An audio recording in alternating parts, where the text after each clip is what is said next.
Bon, la 5G, au-delà du MES, a un impact très fort pour l'industrie, parce que ça révolutionne tout simplement l'industrie au sens large, hein, que ce soit sur les machines, que ce soit dans les usines, parce que ça permet une communication très directe et qui abolissent tous les freins qu'on pouvait avoir dans le passé par les réseaux classiques.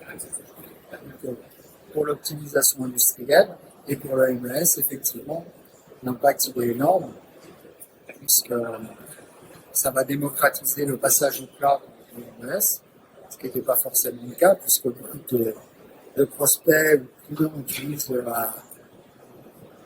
mode on-premise depuis des années. Il y a encore des freins, et ça va casser les derniers freins pour que les gens puissent passer en mode cloud.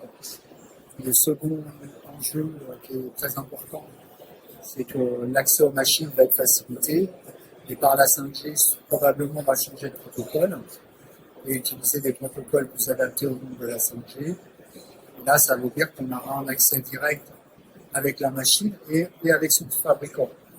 Donc, ce qui veut dire que ça révolutionne le dossier et on va pouvoir remonter sur le MES des informations très pertinentes en temps réel qu'on n'avait pas forcément dans le passé, où on avait un accès plus difficile qu'aujourd'hui et on était obligé de passer par des automates et je pense que là on va beaucoup gagner. Donc, au même titre que l'industrie, la 5G va bouleverser notre marché du MES dans les années à venir.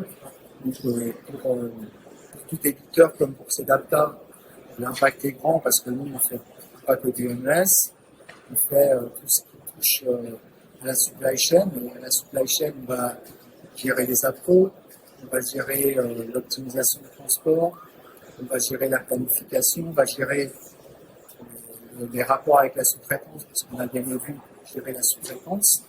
Et la 5G va rentrer comme une technologie disruptive, donc tout cela. Et forcément, c'est une vraie révolution. Et les industriels vont être obligés de repenser toute leur IT parce que ce qu'on faisait avant, il n'y a plus d'intérêt. Voilà.